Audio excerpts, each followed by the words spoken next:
Hi my dear students, കഴിഞ്ഞ കുറച്ച് ദിവസങ്ങളായിട്ട് നമ്മൾ വീഡിയോയിലൂടെ ഡിസ്കസ് ചെയ്തത് first semester BA BSc BCom സ്റ്റുഡൻസിന് പഠിക്കുവാനുള്ള ലാംഗ്വേജ് സ്കിൽസിൻ്റെ ഒരുവിധമുള്ള എല്ലാ മൊഡ്യൂളുമായിരുന്നു. പക്ഷേ ഇന്നത്തെ വീഡിയോയിൽ നമ്മൾ ഡിസ്കസ് ചെയ്യാൻ പോകുന്നത് പ്രീവിയസ് ഇയർ ക്വസ്റ്റ്യൻ ആണ്. അതായത് first semester BA BSc BCom degree examination November 2019 നടന്ന ലാംഗ്വേജ് സ്കിൽസിൻ്റെ സെഷനാണ് നമ്മളിന്ന് ഡിസ്കസ് ചെയ്യാൻ പോകുന്നത്. നമ്മൾ ഫസ്റ്റ് സെമസ്റ്ററിൻ്റെ പരീക്ഷ ആദ്യമായിട്ട് എഴുതാൻ പോവുകയാണല്ലേ. അപ്പോൾ ഒരു ടെൻഷനും വേണ്ട, വളരെ നന്നായിട്ട് നിങ്ങൾക്ക് എഴുതാനായിട്ട് സാധിക്കും. ഇപ്പം നമ്മൾ ക്വസ്റ്റ്യൻ പേപ്പർ ഡിസ്കസ് ചെയ്യുമ്പോൾ നിങ്ങൾക്ക് ഫെമിലിയർ ആയിട്ടുള്ള ഒരുപാട് ചോദ്യങ്ങൾ കാണും. അതേസമയം കുറേ പേർക്ക് ഒരു ബേസും ഇല്ലെന്ന് തോന്നുന്ന രീതിയിലുള്ള ക്വസ്റ്റ്യൻസും കാണും. അപ്പോൾ അതൊന്നും ഓർത്ത് ടെൻഷനൊന്നും ആവണ്ട. നിങ്ങൾ എത്രത്തോളം പഠിച്ചു, ഇനി എത്രത്തോളം പഠിക്കാൻ ബാലൻസ് ഉണ്ട് എന്നൊന്നും കരുതി ടെൻഷൻ ആവേണ്ട ആവശ്യമേ ഇല്ല. നമ്മൾ ഈ ക്വസ്റ്റ്യൻസ് ഡിസ്കസ് ചെയ്യുമ്പോൾ നിങ്ങൾക്ക് അറിയാൻ വയ്യാത്ത ക്വസ്റ്റ്യൻസ് ഉണ്ടെങ്കിൽ അത് നമുക്കിപ്പോൾ പഠിക്കാം. ഇനിയും നിങ്ങൾക്ക് ധാരാളം സമയമുണ്ട് പോർഷൻസൊക്കെ കവർ ചെയ്ത് തീർക്കുവാനുള്ളത്. ഈ ക്വസ്റ്റ്യൻ പേപ്പർ ഡിസ്കഷനിലൂടെ നമുക്ക് അറിയാൻ വയ്യാതിരുന്ന കുറച്ച് കാര്യങ്ങളും കൂടെ നമുക്ക് മനസ്സിലാക്കാനായിട്ട് സാധിക്കും. അത്രയേ ഉള്ളൂ. അല്ലാണ്ട് ഇത് ഇനി എനിക്കൊന്നും അറിയില്ലല്ലോ, എനിക്ക് ഇനിയും പഠിക്കാനുണ്ടല്ലോ എന്നൊന്നും കരുതണ്ട. നമ്മൾ ഇന്ന് തൊട്ട് പഠിച്ചു തുടങ്ങും. ഓക്കെ, ആകെ മൊത്തത്തിൽ നമ്മുടെ എക്സാം എന്ന് പറയുന്നത് 80 മാർക്സിനാണ്. 3 hours എക്സാം ആണെന്നൊക്കെ അറിയാമല്ലോ. ഫസ്റ്റ് പാർട്ടിലെന്ന് പറയുമ്പം 10 ചോദ്യങ്ങളുണ്ട്, ഓരോ മാർക്കിൻ്റെ 10 ചോദ്യങ്ങൾ ഫസ്റ്റ് പാർട്ട്.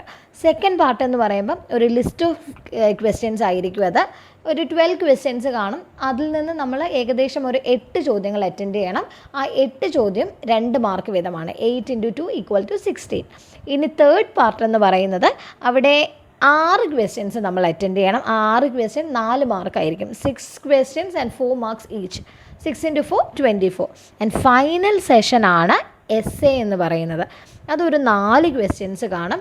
ആ essay 2 എണ്ണം നമ്മൾ അറ്റൻഡ് ചെയ്യണം. 15 മാർക്കിൻ്റെ 2 എണ്ണം, 30 മാർക്ക്. അപ്പം നിങ്ങൾ പരീക്ഷ എഴുതുമ്പോൾ ആദ്യം ശ്രദ്ധിക്കേണ്ടത് ഈ 1 മാർക്കിൻ്റെയും 2 മാർക്കിൻ്റെയും ഒരുപാട് വലിച്ചു നീട്ടി എഴുതരുത്.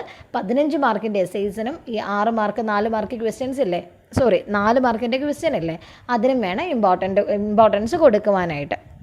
ഓരോ ക്വസ്റ്റ്യൻസ് ആയിട്ട് ഞാൻ ഡിഫൈൻ ചെയ്ത് പറയാം. ഞാൻ ഇതിൽ അറ്റാച്ച് ചെയ്തിരിക്കുന്ന നോട്ട്സ് എന്ന് പറയുന്ന പോയിൻറ്റ് വൈസ് ആണ്. അതുകൊണ്ട് ഈ നോട്ട്സിനെ നിങ്ങൾ ഒരുപാട് റിലേ ചെയ്യരുത്.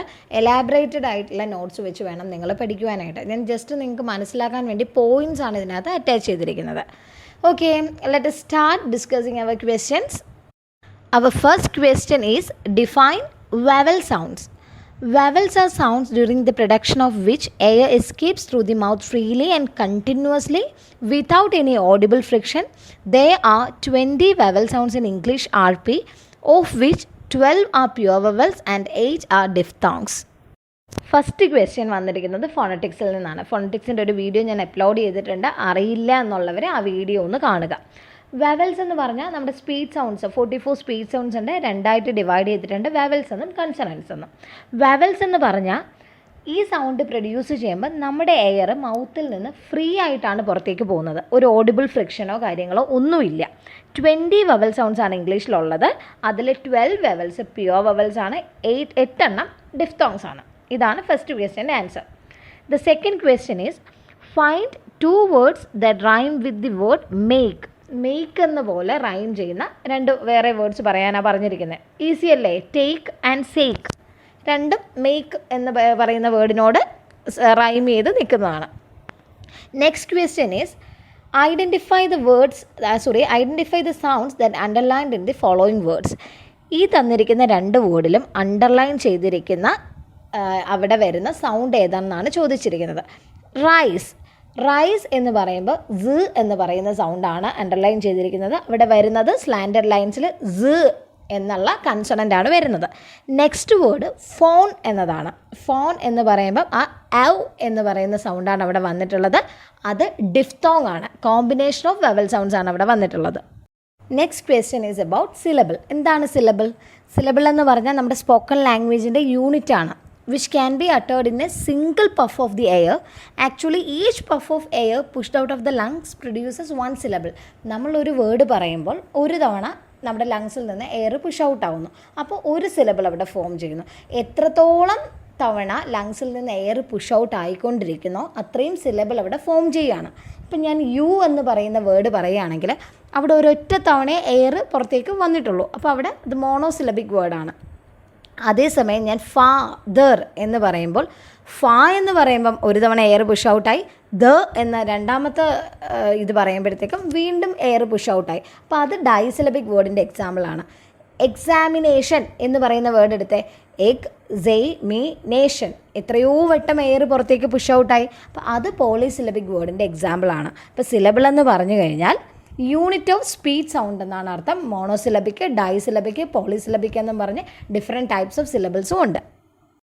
The next question is also from phonetics, that is write the weak forms of and. And എന്ന് പറയുന്ന ഫങ്ഷണൽ വേർഡിൻ്റെ വീക്ക് ഫോം എഴുതാനാണ് പറയുന്നത്. ഇതാണ് വരുന്നത്. എൻ്റെ റെപ്രസെൻറ്റേഷൻ ഞാൻ കാണിച്ചു തരാം കേട്ടോ, നോക്കിയാൽ മതി. The next question is statements take a dash tone. Statements take a falling tone. Statements ഒക്കെ വരുന്നത് ഫോളിംഗ് ഇൻറ്റോനേഷനിലാണ്. And the next question is mark stress in the following words moderation and about. Stress എന്ന് പറയുന്നത് ഒരുപാട് rules വരുന്ന ഒരു area ആണ്. അപ്പം നമ്മൾ എല്ലാ റൂൾസും നമുക്ക് പഠിക്കുക സാധിക്കില്ല, കുറേ കൺഫ്യൂസിങ് ആവും. നമ്മളിപ്പോൾ ഒരു റൂള് പഠിച്ചു വരുമ്പോഴായിരിക്കും ചില കേസിൽ എക്സെപ്ഷൻസ് വരുമ്പോഴത്തേക്കും ആ റൂൾ അവിടെ അപ്ലൈ ചെയ്യാൻ പറ്റാത്തത്. നമ്മുടെ ഫസ്റ്റ് ലാംഗ്വേജ് ഇംഗ്ലീഷ് അല്ലാത്തത് കൊണ്ടാണ് നമുക്ക് സ്ട്രെസ്സിൽ ഇത്ര കൺഫ്യൂഷൻ വരുന്നത്. ഇപ്പോൾ മോഡറേഷനിലും എബൌട്ടിലും സ്ട്രെസ് എവിടെയാണ് വരുന്നത് എന്നുള്ളത് ഞാൻ റെപ്രസെൻറ്റ് ചെയ്ത് കാണിച്ചു തരാം. വേർഡ്സ് വിത്ത് വീക്ക് പ്രിഫിക്സസ് ആയിട്ടുള്ള വേർഡ്സിൻ്റെ സ്ട്രെസ് എന്ന് പറയുന്നത് റൂട്ടിലായിരിക്കും. എബൌട്ട്, എബവ്, എഗോ, ഇവിടെയൊക്കെ എന്ന സൗണ്ടാണ് വരുന്നത്. അങ്ങനെയുള്ളതിൻ്റെ സ്ട്രെസ് എന്ന് പറയുന്നത് റൂട്ടിലായിരിക്കും. Next question is write 2 synonyms each for agony and assist. Synonyms എന്ന് പറഞ്ഞാൽ അറിയാലോ, ഒരു വേർഡിന് തന്നെ മീനിങ് ആയിട്ട് തോന്നുന്ന അതിന് കറസ്പോണ്ടിങ് ആയിട്ടുള്ള മറ്റൊരു വേർഡ്, പര്യായ പദങ്ങളെന്ന് പറയും. ഇപ്പം ആഗണി എന്ന് പറയുന്ന അതേ മീനിങ് ഉള്ള വേർഡാണ് പെയിൻ, സഫർ, ഡിസ്ട്രസ് ഒക്കെ. അസിസ്റ്റ് എന്ന് പറഞ്ഞാൽ ഹെൽപ്പ്, സപ്പോർട്ട്, ബിഫ്രണ്ട്, അതെല്ലാം അസിസ്റ്റ് എന്ന് പറയുന്ന ടേമിൻ്റെ സിനോണിംസ് ആണ്. Next question is what is plagiarism. Plagiarism എന്ന് പറയുന്ന മറ്റൊന്നുമല്ല, വേറൊരാളുടെ ഐഡിയ അയാളുടെ അനുവാദമില്ലാതെ നമ്മൾ സ്റ്റീൽ ചെയ്യുന്നു. Plagiarism is presenting someone else's work or ideas as your own with or without their consent by incorporating it into your work without full acknowledgement.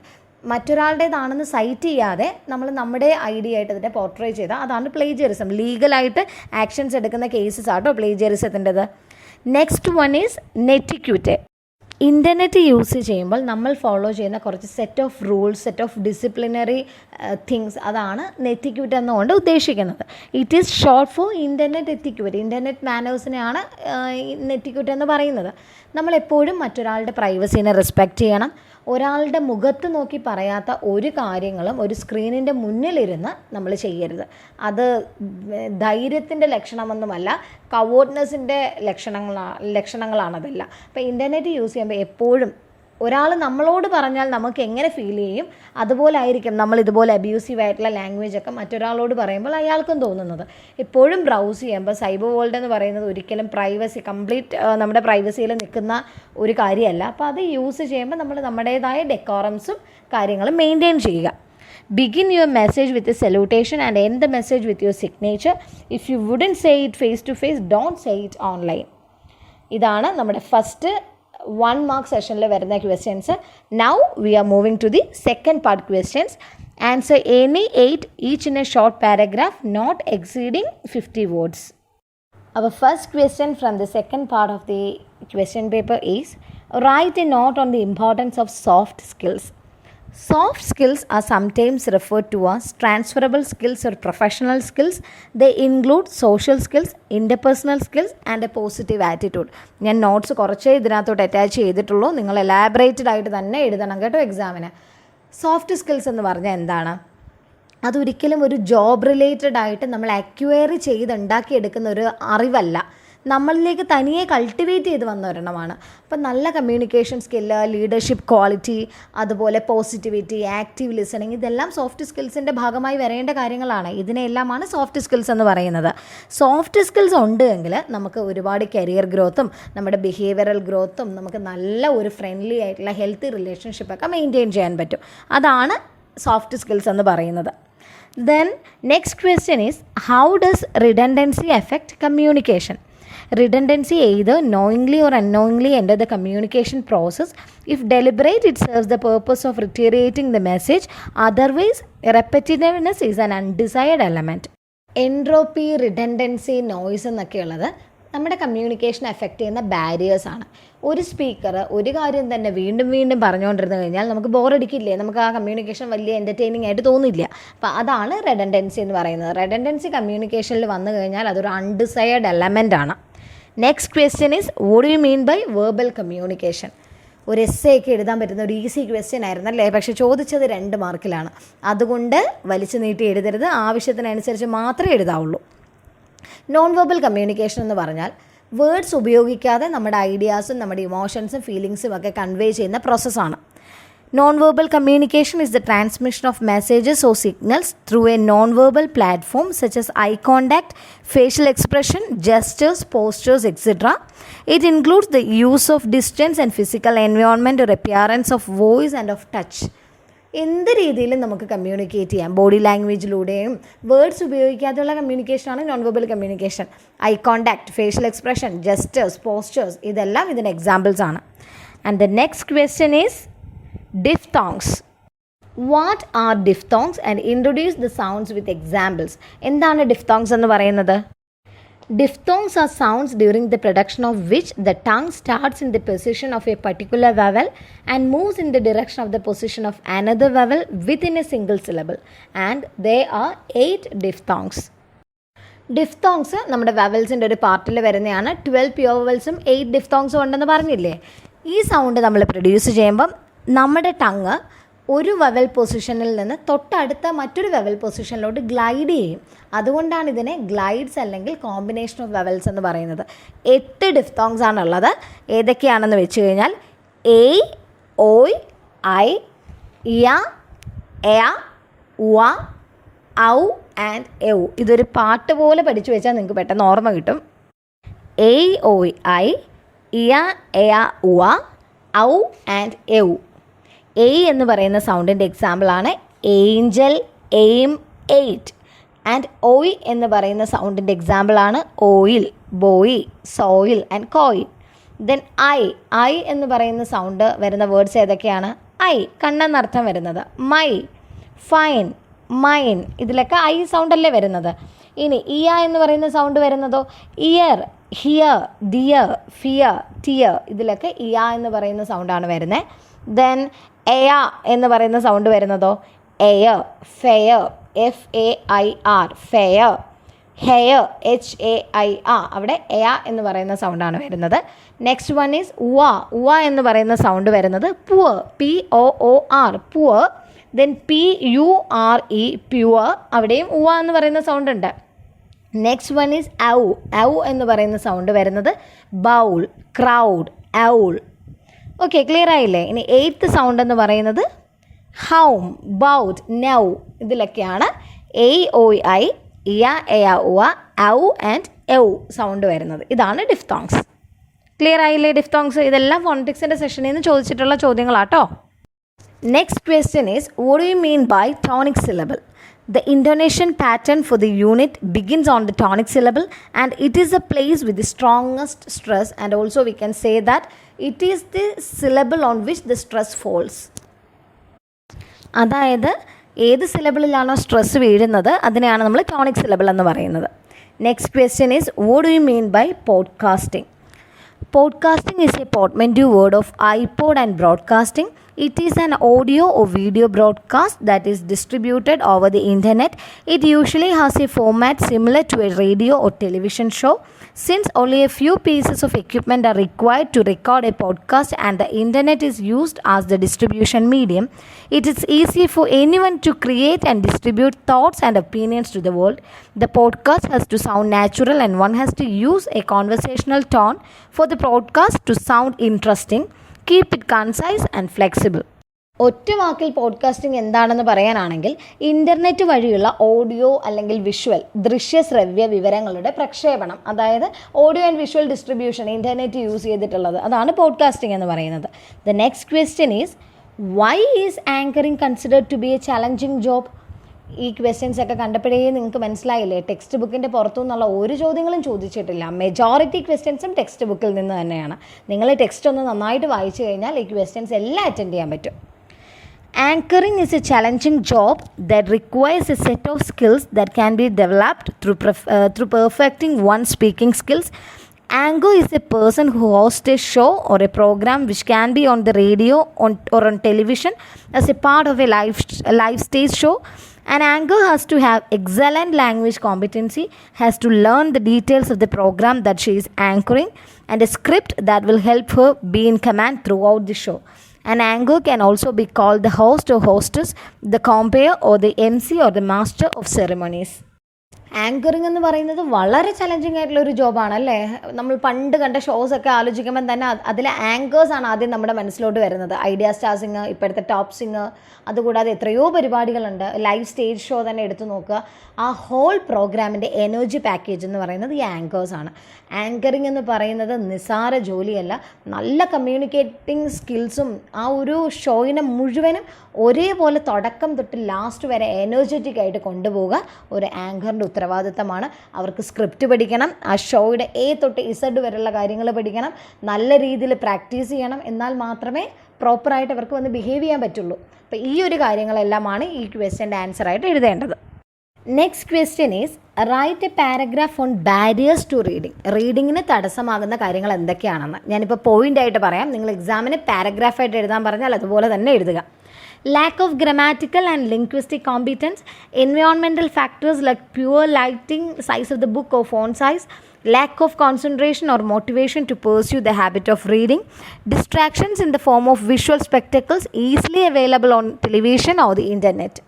പഠിക്കാൻ നമ്മൾ ബുക്കൊക്കെ എടുത്ത് വെക്കുക അല്ലേ, അങ്ങനെ വെച്ചിട്ടിരിക്കുമ്പോഴായിരിക്കും ടി വിയിൽ നല്ല അടിപൊളി വീഡിയോസും മൂവീസും ഒക്കെ കാണുന്നത്. ടി വി ഇൻ്റർനെറ്റൊക്കെ നമ്മുടെ കയ്യിൽ കിട്ടിക്കഴിഞ്ഞാൽ പിന്നെ വായിക്കാനുള്ള ടെൻഡൻസിയെ നമുക്ക് പോകും. കൂടാതെ മറ്റൊരു ഫാക്ടർ ഏതാണ്, നമുക്ക് ഗ്രാമർ ഒന്നും അറിയില്ല, ലിംഗ്വിസ്റ്റിക് കോമ്പിറ്റൻസ് കുറവാണ്, സെമാൻറ്റിക്കൽ മീനിങ്സ് ഒന്നും നമുക്ക് പെട്ടെന്ന് കോംപ്രഹെൻഡ് ചെയ്യാൻ പറ്റുന്നില്ല എങ്കിൽ, വായിച്ച് മനസ്സിലാക്കാൻ പറ്റാത്തൊരു അവസ്ഥയാണ് നമുക്കെങ്കിൽ നമ്മൾ വായിക്കില്ല. പിന്നീടുള്ളതെന്ന് വെച്ചാൽ ഈ വലിയ ബുക്കിൻ്റെ സൈസാണ്. ഇപ്പോൾ പരീക്ഷയൊക്കെ പഠിക്കാനൊക്കെ പോകുന്ന സമയത്ത് ബുക്കിൻ്റെ സൈസ് തന്നെ ചില സമയത്ത് നമ്മൾ ബുക്കിൽ നിന്ന് വളരെ ദൂരെയിട്ട് മാറ്റി നിർത്താറുണ്ട്. ചില ഫോൺ സൈസ് നമുക്ക് ഇഷ്ടപ്പെടില്ല, കാരണം ഫോൺ സൈസിനെ ഡിപ്പെൻഡ് ചെയ്തായിരിക്കും നമുക്കത് വായിക്കുവാനുള്ള ഒരു ഇൻട്രസ്റ്റ് വരുന്നത്. അപ്പോൾ ചില ഫോൺ സൈസ് യൂസർ ഫ്രണ്ട്ലി ആകണം എന്നില്ല, അപ്പോൾ റീഡിങ് അവിടെ നല്ല രീതിയിൽ നടക്കില്ല. പിന്നെ കോൺസെൻട്രേഷൻ ഇല്ല എങ്കിലും വായിച്ച് മനസ്സിലാക്കാൻ സാധിക്കില്ല. അപ്പം നമ്മൾ ഒരാൾ കണ്ടിന്യൂസ് ആയിട്ട് മോട്ടിവേറ്റ് ചെയ്യാൻ ഉണ്ടെങ്കിൽ നമുക്ക് ചിലപ്പോൾ വായനയിലോട്ട് എത്താൻ പറ്റും. മോട്ടിവേറ്റ് ചെയ്യാൻ ആളില്ലെന്നുണ്ടെങ്കിൽ വായനയിലോട്ട് എത്താൻ പറ്റില്ല. അപ്പം ഇത് ഇത്രയുമാണ് കുറച്ച് ഇമ്പോർട്ടൻ്റ് ആയിട്ടുള്ള ബാരിയേഴ്സ്. ഇതല്ലാതെ ഒരുപാട് ബാരിയേഴ്സ് ഉണ്ട്.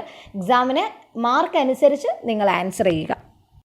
Next question is how can academic writing be made more effective. ഈ സെയിം കാര്യം നമ്മുടെ ടെക്സ്റ്റിൽ പറഞ്ഞിട്ടുണ്ട്. അക്കാഡമിക് റൈറ്റിംഗ് എന്താണെന്ന് അറിയാമല്ലോ.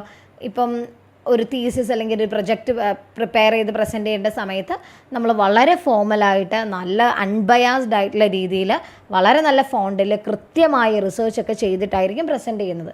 നമ്മുടെ അസൈൻമെൻറ്റ് എഴുതുന്ന പോലെ അല്ല കേട്ടോ. അസൈൻമെൻറ്റൊക്കെ എല്ലാവരും എഴുതുന്നത് എങ്ങനെയാണെന്ന് അറിയാമല്ലോ, നമ്മൾ കോപ്പി പേസ്റ്റ് ചെയ്തല്ലേ വെക്കുന്നത്. അങ്ങനെയല്ല സത്യം പറഞ്ഞാൽ എഴുതേണ്ടത്. അക്കാഡമിക്കൽ റൈറ്റിംഗ് എന്ന് പറയുമ്പോൾ നമ്മൾ ഒരുപാട് റിസർച്ച് ചെയ്ത് നമ്മുടെ ഓൺ ഐഡിയാസ് വേണം ഇതിനകത്ത് പ്രൊജക്റ്റ് ചെയ്യാൻ. അപ്പോൾ എങ്ങനെയൊക്കെ നമ്മുടെ അക്കാഡമിക്കൽ റൈറ്റിംഗ് കൂടുതൽ എഫക്റ്റീവ് ആക്കാം എന്നതാണ് ചോദ്യം.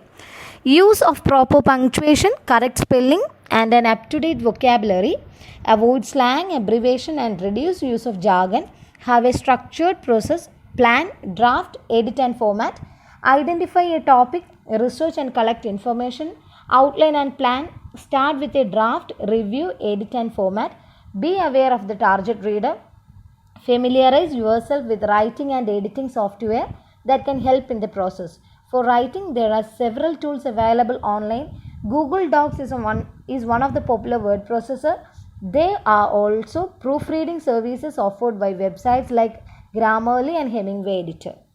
എപ്പോഴും അക്കാഡമിക്കൽ റൈറ്റിങ്ങിൽ പ്രോപ്പർ പങ്ക്ച്വേഷൻസ് യൂസ് ചെയ്യുക, സ്പെല്ലിംഗ് ഒക്കെ ക്ലിയർ ആണോ എന്ന് നോക്കുക, ന്യൂ ആയിട്ടുള്ള വൊക്കാബുലറീസ് യൂസ് ചെയ്യുക. സ്ലാങ്ങും അബ്രിവേഷനും ഒരു പ്രത്യേക ഏരിയയിലുള്ള ആളുകൾക്ക് മാത്രം മനസ്സിലാക്കാവുന്ന ലാംഗ്വേജസും ഉപയോഗിക്കാതിരിക്കുക. എപ്പോഴും ഒരു പ്ലാനോടെ വേണം വരാൻ. നമ്മളൊരു ടോപ്പിക്ക് കണ്ടുപിടിക്കണം, ആ ടോപ്പിക്കിനെ പറ്റി കൂടുതലായിട്ട് റിസർച്ച് ചെയ്യണം, അതിനെ റിലേറ്റ് ചെയ്തിട്ടുള്ള ഇൻഫർമേഷൻസ് കളക്ട് ചെയ്യണം, പിന്നീട് വേണം ഔട്ട്ലൈനും പ്ലാനും എല്ലാം ചെയ്ത് നമ്മുടെ സംഭവം ഒരു ഫോമാറ്റ് കറക്റ്റ് അക്കാഡമിക്കൽ ഫോമാറ്റിലോട്ട് ആക്കാനായിട്ട്. നമ്മൾ ആർക്ക് വേണ്ടിയാണോ ഈ വർക്ക് ഈ പ്രൊജക്റ്റ് പ്രസൻറ്റ് ചെയ്യുന്നത് ആ ടാർഗറ്റ് റീഡേഴ്സിന് അത് ആക്സസിബിൾ ആണോ എന്നുള്ളതും കൂടെ നമ്മൾ ഉറപ്പ് വരുത്തണം. പിന്നെ ഈ എഡിറ്റിംഗ് നമ്മൾ ഈ വർക്ക് ചെയ്യുന്ന സമയത്ത് എഡിറ്റിങ്ങും റൈറ്റിങ്ങും ഒക്കെ നമ്മുടേതായ നമുക്ക് കംഫർട്ടബിൾ ആയിട്ടുള്ള സോഫ്റ്റ്വെയർ ഫ്രണ്ട്ലി നമ്മുടെ യൂസർ ഫ്രണ്ട്ലി ആയിട്ടുള്ള സോഫ്റ്റ്വെയർ കണ്ടുപിടിച്ച് അതിൽ തന്നെ ചെയ്യാനായിട്ട് ശ്രമിക്കുക. ഒരുപാട് സോഫ്റ്റ്വെയർ അവൈലബിൾ ആണ് ഇൻ്റർനെറ്റ് വഴി നമുക്ക് ഗ്രാമർ ചെക്ക് ചെയ്യാനും നമ്മുടെ പങ്ക്ച്വേഷൻ മാർക്കൊക്കെ നോക്കുവാനായിട്ട്. അപ്പോൾ അതിനെയൊക്കെ ഡിപ്പെൻഡ് ചെയ്ത് വളരെ നല്ല രീതിയിൽ തന്നെ അക്കാഡമിക്കൽ റൈറ്റിംഗ് നമുക്ക് എഫക്റ്റീവ് ആക്കാനായിട്ട് സാധിക്കും. നെക്സ്റ്റ് ക്വസ്റ്റ്യൻ ഈസ് ഈസി ആയിട്ടുള്ളൊരു ചോദ്യം കേട്ടോ. ഇതാ mention the etiquettes you need to follow while engaging in a telephonic conversation. എന്താണ് etiquette? Telephone etiquette the set of rules and behaviour which we have to follow while engaging in a telephonic conversation. 1. Do active listening. Do not get distracted by your colleagues at the other end, as if you do not listen carefully, you will tend to ask unwanted questions which will annoy the caller. Avoid that he needs to repeat his situation. അതായത് ഒരാൾ വിളിക്കുമ്പോൾ പ്രോപ്പറായിട്ട് listen ചെയ്യുക, തൊട്ടടുത്ത് ചിരിച്ചും കളിച്ചും ഒന്നും നിൽക്കരുത്. Write down if you are dealing with any important business, official or academic purpose. At the beginning, if you get a feeling that the caller has too many things to discuss, write down the points that he is mentioning so he need not repeat them again. Then speak slowly and clearly.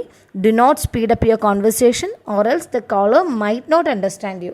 ഇത് ഞാൻ പ്രത്യേകിച്ച് define ചെയ്യേണ്ട കാര്യമില്ലല്ലോ, ഇതിൻ്റെ ഒരു detailed audio ഞാൻ upload ചെയ്തിട്ടുണ്ട്. Telephone engage ചെയ്യുന്ന സമയത്ത് നമ്മൾ ശ്രദ്ധിക്കേണ്ട മാനേഴ്സ്, ആ പോയിൻറ്റ്സ് കുറച്ചധികം നിങ്ങൾ എഴുതുക. Next question is how can you improve interpersonal skills through communication. Interpersonal skill എന്ന് പറഞ്ഞാൽ the skills you use to communicate and interact with other people. Emotional intelligence, leadership, positivity, active listening, awareness, caring about others, comforting people when they need you. ഇതെല്ലാമാണ് interpersonal skill എന്ന് പറയുന്നത്. Soft സ്കിൽസിനെ പോലെ തന്നെയാണ്, നമ്മൾ acquire ചെയ്തെടുക്കുന്ന ഒരു knowledge ഒന്നും അല്ല ഇത്. എപ്പോഴും മറ്റൊരാളെ മനസ്സിലാക്കി ഒരു ഹെൽത്തി റിലേഷൻഷിപ്പ് മെയിൻറ്റെയിൻ ചെയ്യാനായിട്ട് നമ്മളെ സഹായിക്കുന്നതാണ്. ഞാൻ അധികം ഡിഫൈൻ ചെയ്ത് പറയുന്നില്ല, ഇതെല്ലാം ഞാൻ ഒരു മൊഡ്യൂളിൽ അപ്ലോഡ് ചെയ്തിട്ടുണ്ട് വീഡിയോയിൽ. നമ്മുടെ ടെക്സ്റ്റ് ബുക്കിൽ ലാസ്റ്റ് മൊഡ്യൂൾ 6 നിന്നുള്ള ക്വസ്റ്റ്യനാണ് അതിനകത്തുണ്ട്. ഇപ്പം നമ്മൾ ഒരാളുമായിട്ട് കമ്മ്യൂണിക്കേറ്റ് ചെയ്യുമ്പോൾ അയാളുടെ ലൈഫിൽ നിന്നുള്ള എക്സ്പീരിയൻസും അയാളുടെ ലൈഫിൽ അയാൾക്ക് പറ്റിയിട്ടുള്ള പല കാര്യങ്ങളും നമ്മളോട് ചിലപ്പോൾ പറഞ്ഞു തന്നിരിക്കും. ചിലപ്പോൾ അയാൾ നല്ല ഒരു ടീം വർക്കിലൂടെ ജോലി ചെയ്യുന്ന ഒരു വ്യക്തിയായിരിക്കും. അപ്പോൾ ആ ലൈഫിൽ നിന്ന് നമുക്ക് കണ്ടുപഠിക്കുവാനുള്ള ഒരുപാട് കാര്യങ്ങൾ ലഭിക്കുന്നുണ്ട്. അപ്പോൾ ഒരു നല്ല പ്രോപ്പർ കമ്മ്യൂണിക്കേഷൻ ഉണ്ടെങ്കിൽ എന്താണ് ടീം വർക്ക്, എന്താണ് പോസിറ്റീവ് ആറ്റിറ്റ്യൂഡ്, എന്താണ് ആക്റ്റീവ് ലിസണിങ്, ഇങ്ങനെയുള്ള കുറേ കാര്യങ്ങൾ നമുക്ക് മനസ്സിലാക്കാനായിട്ട് സാധിക്കും. Next question is, what do you mean by scanning? Scanning a text means looking through it quickly to find specific information. Scanning is commonly used in everyday life. For example, when looking up a word in a dictionary or finding your friend's name in the contacts directory of your phone. സ്കാനിങ്ങും skimming എന്ന് പറഞ്ഞാൽ നമ്മൾ general idea കിട്ടാൻ വേണ്ടി വായിച്ചെടുക്കുന്നത്. Scanning എന്ന് പറഞ്ഞാൽ ഒരു particular ആയിട്ടുള്ള ഒരു കാര്യം നമുക്ക് അതിന് വേണ്ടി മാത്രമാണ് നമ്മൾ വായിക്കുന്നത്, ആ ഒരു സ്പെഷ്യൽ ആയിട്ടുള്ള കാര്യം തപ്പിയെടുക്കാനായിട്ട്. സോ മനസ്സിലായല്ലോ സ്കാനിങ് എന്താണെന്നുള്ളത്. അങ്ങനെ നമ്മുടെ സെക്കൻഡ് പാർട്ട് ഓഫ് ക്വസ്റ്റ്യൻ കഴിഞ്ഞിരിക്കുകയാണ്. Now we are moving to the third part of our question session. In this part of question, we have to answer any 6 questions and each in a paragraph not exceeding 100 words. 6 questions carries 4 mark each. ഈ ഒരു part തൊട്ട് ഇനി നമുക്ക് define ചെയ്യാൻ ഒന്നുമില്ല, നിങ്ങൾ നിങ്ങളുടേതായ idea വെച്ച് എഴുതേണ്ട സെക്ഷനാണിത്. ഇപ്പം കോൺവെർസേഷൻ ആണെന്നിരിക്കട്ടെ, എക്സാമിന് വരുമ്പോൾ ഈ കോൺവെർസേഷൻ തന്നെ വരണം എന്നില്ല, മറ്റു കോൺവെർസേഷൻ ആയിരിക്കും വരുന്നത്. അപ്പം നിങ്ങൾ അത് വായിച്ചിട്ട് സ്യൂട്ടബിൾ ആയിട്ടുള്ള റെസ്പോൺസസ്, ജെനുവിൻ സീരിയസ് ആയിട്ടുള്ള റെസ്പോൺസസ് കൊടുക്കുക. അല്ലാതെ പേജ് കൂട്ടാൻ വേണ്ടി ഹലോ, അടുത്ത റെസ്പോൺസ് ഹൗ ആർ യു, ഉടനെയുള്ള റെസ്പോൺസ് ഐ എം ഫൈൻ, ഇങ്ങനെയുള്ള സില്ലി റെസ്പോൺസസ് ഒന്നും കൊടുക്കരുത്. ഇപ്പോൾ ഈ കോൺവെർസേഷൻ നോക്കുക, ഇത് രേണുവും രേണുവിൻ്റെ പ്രൊഫസറും തമ്മിലുള്ള എക്സ്ചേഞ്ചസ് ആണ് കാണിക്കുന്നത്. രേണു എന്തോ പറഞ്ഞപ്പോൾ പ്രൊഫസർ കൊടുത്ത റിപ്ലൈ ഇതാണ്: hi Renu, good morning, you are not seen these days, what happened. അപ്പോൾ സ്വാഭാവികമായിട്ടും രേണു എന്ത് പറയുമ്പോഴായിരിക്കും സാർ ഈ റിപ്ലൈ കൊടുക്കുന്നത്? ഹലോ സർ, ഗുഡ് മോർണിംഗ് എന്നതായിരിക്കും രേണുവിൻ്റെ എക്സ്ചേഞ്ച്. തിരിച്ച് നമ്മുടെ പ്രൊഫസർ റിപ്ലൈ ചെയ്യാണ്: sorry to hear that, how are you now. അപ്പോൾ രേണു എന്തെങ്കിലും പറഞ്ഞു കാണും, so I had some physical issues, I had some health issues, അങ്ങനെയുള്ള എന്തെങ്കിലും ഒരു കാര്യം രേണു പറഞ്ഞതുകൊണ്ടായിരിക്കണം പ്രൊഫസർ ഈ ഒരു കാര്യം പറഞ്ഞിട്ടുള്ളത്. തിരിച്ച് രേണു പറഞ്ഞത് yes now I M feeling better, that's great, professor അങ്ങനെയാണ് റിപ്ലൈ ചെയ്തത്. അപ്പം ഓരോ കോൺവെർസേഷനും റിലയബിൾ ആയിട്ടുള്ള റെസ്പോൺസസ് വേണം നമ്മൾ ആഡ് ചെയ്യാനായിട്ട്. അപ്പോൾ ഇനി അങ്ങോട്ടുള്ള ഇതിലെ ക്വസ്റ്റ്യൻസ് ഒന്നും നമുക്ക് ആൻസർ പർട്ടിക്കുലറായിട്ട് ഡിഫൈൻ ചെയ്ത് പറയാൻ പറ്റില്ല, നമ്മൾ സ്വയം എഴുതേണ്ട സെക്ഷൻസ് ആണ് ഇനി. Next question, you have applied for the post of public relations officer in a public limited company. The CEO of the firm conducts a telephonic interview with you. Write at least 10 exchanges between you and the CEO which were delivered during the interview process. നിങ്ങളെ ഒരു കമ്പനിയുടെ CEO വിളിക്കുകയാണെന്ന് കരുതുക, ആ സമയത്ത് telephonic interview എങ്ങനെയാണെന്നുള്ളതാണ്. ഇപ്പോൾ കുറച്ച് questions ഉറപ്പായും വരുമെന്ന് നമുക്ക് പറയാൻ സാധിക്കും. ഒന്ന് റിപ്പോർട്ട്, ഒന്ന് സ്പീച്ച്, ഒന്ന് ബ്ലോഗ് തയ്യാറാക്കാനായിരിക്കാം, മറ്റൊന്ന് ടെലിഫോണിക് ഇൻ്റർവ്യൂ ആണ്. ടെലിഫോണിക് ഇൻ്റർവ്യൂ എന്ന് പറയുമ്പോൾ എപ്പോഴും അക്കാഡമിക്കലായിട്ടുള്ള ഫോർമൽ ടോണിൽ ആ കോൺവെർസേഷൻ എക്സ്ചേഞ്ചസ് എഴുതുവാനായിട്ട് നോക്കുക. അല്ലാതെ ഹലോ ഫുഡ് കഴിച്ചോ, എന്ത് ചെയ്യുന്നു, വീട്ടിലാരൊക്കെയുണ്ട്, ഇങ്ങനെയുള്ള ക്വസ്റ്റ്യൻസ് ഒന്നും ചോദിക്കില്ല. കഴിയുന്നതും പേഴ്സണൽ ക്വസ്റ്റ്യൻസ് ചോദിക്കില്ല. കാരണം നമ്മൾ റെസ്യൂമൊക്കെ ഓൾറെഡി സബ്മിറ്റ് ചെയ്തിട്ടായിരിക്കുമല്ലോ ഈ ഇൻ്റർവ്യൂ ഫേസ് ചെയ്യാനായിട്ട് വരുന്നത്. ചില കേസസിൽ പേഴ്സണൽ കാര്യങ്ങളും ചോദിക്കും. പക്ഷേ നമ്മൾ മാർക്കൊക്കെ കിട്ടണം എന്നുണ്ടെങ്കിൽ കൃത്യമായ രീതിയിൽ അക്കാഡമിക്കൽ പേർപ്പസ് ആയിട്ടൊരു ഫോർമൽ ടെലിഫോണിക് എക്സ്ചേഞ്ച് വേണം കൊടുക്കുവാനായിട്ട്. ഓക്കെ, ക്ലിയർ ആയല്ലോ. ഇനി next question, write an anchoring script for the inaugural function of an international film festival. Anchoring script എഴുതുക എന്ന് പറയുമ്പോൾ ആങ്കറിംഗ് ഒരു ചലഞ്ചിങ് ജോബാണെന്നുള്ള ആങ്കറിംഗ് റിലേറ്റഡ് ആയിട്ടുള്ള രണ്ടാമത്തെ ക്വസ്റ്റ്യൻ ആണിത്. അപ്പോൾ ആങ്കറിംഗ് എന്ന് പറയുന്ന സമയത്ത് നമ്മൾ സ്ക്രിപ്റ്റ് എഴുതുമ്പോൾ ശ്രദ്ധിക്കേണ്ട കാര്യങ്ങൾ ഫുള്ളായിട്ടും എന്താണ് ആ പരിപാടി, എന്താണ് ആ പ്രോഗ്രാം എന്നുള്ളത് മനസ്സിലാക്കുക. അതിൻ്റെ ഹിസ്റ്റോറിക്കൽ ഗ്രോത്തും കൂടെ അനലൈസ് ചെയ്യുക. കഴിഞ്ഞ കുറേ വർഷങ്ങളായിട്ട് എങ്ങനെയാണത് നടന്നു വരുന്നത്, ആ കഴിഞ്ഞ കാലങ്ങളിൽ നിന്ന് ഇപ്പോഴെന്തൊക്കെ മാറ്റങ്ങളാണ് അതിനുണ്ടായത് എന്ന് പറഞ്ഞുകൊണ്ട് ഹിസ്റ്റോറിക്കൽ കണക്ഷൻ വെച്ചിട്ട് വേണം നമ്മൾ ആങ്കറിങ്ങിൻ്റെ സ്ക്രിപ്റ്റ് തയ്യാറാക്കാൻ. ഹോൾ കണ്ടൻസ് ഉണ്ടായിരിക്കണം. ആരൊക്കെ എന്തൊക്കെ ചെയ്യുന്നു എന്നുള്ളത് വേണം, ആരൊക്കെ അറ്റൻഡ് ചെയ്യുന്നു എന്നുള്ളത് വേണം. ഇതിൽ റിലേറ്റഡായി ഇപ്പോൾ ഇൻ്റർനാഷണൽ ഫിലിം ഫെസ്റ്റിവൽ ആണെന്നുണ്ടെങ്കിൽ അതിന് റിലേറ്റഡ് ആയിട്ട് എന്തൊക്കെ ചോദിക്കാമോ, എന്തൊക്കെ കാര്യങ്ങളാണോ നമ്മൾ പ്ലാൻ ചെയ്യുന്നത്, അതിന് റിലേറ്റ് ചെയ്തിട്ടുള്ള സ്ക്രിപ്റ്റ് വേണം തയ്യാറാക്കാൻ. അതായത് opening line, welcoming guest, speech, calling the authorities, അതൊക്കെ കൃത്യമായ ഓർഡറിൽ അതിൻ്റെ സ്ക്രിപ്റ്റ് അതനുസരിച്ച് തന്നെ തയ്യാറാക്കുക. And our next question is write a blog on the importance of technology in the field of education. ഇനി ഞാൻ നേരത്തെ പറഞ്ഞില്ലേ, ഇനി അങ്ങോട്ടുള്ള സെക്ഷൻ എന്ന് പറയുന്ന എല്ലാം ജനറൽ ടോപ്പിക്കുകളാണ്. നമ്മൾ കുറച്ച് കറണ്ട് ആയിട്ടുള്ള കാര്യങ്ങൾ പത്രത്തിലൂടെയൊക്കെ കാണുന്ന ഇപ്പോഴത്തെ റെലവൻ്റ് ആയിട്ടുള്ള ടോപ്പിക്കുകളൊക്കെ നോക്കുക. അതിൽ നിന്നൊക്കെയുള്ള എസ്സേയോ അല്ലെങ്കിൽ അതിനെ റിലേറ്റ് ചെയ്തിട്ടുള്ള കാര്യങ്ങളെ ചോദിക്കുള്ളൂ. ഇതിൽ technology in the field of എഡ്യൂക്കേഷനിൽ വന്നിട്ടുള്ള ഇമ്പോർട്ടൻസ് എഴുതാനുള്ള ബ്ലോഗാണ് പ്രിപ്പയർ ചെയ്യേണ്ടത്. ഇപ്പോൾ എഡ്യൂക്കേഷനിൽ വന്നിട്ടുള്ള ഏറ്റവും ടെക്നോളജിക്കൽ ആയിട്ടുള്ള ഡെവലപ്മെൻറ്റ് എന്ന് പറയുന്നത് നമ്മുടെ ഓൺലൈൻ ക്ലാസ്സുകളും കാര്യങ്ങളും ഒക്കെയാണ്. അപ്പോൾ അതിനെ മുൻനിർത്തിക്കൊണ്ട് വേണം ആൻസർ ചെയ്യാൻ. Next question, write an email to your friend describing your first day at college.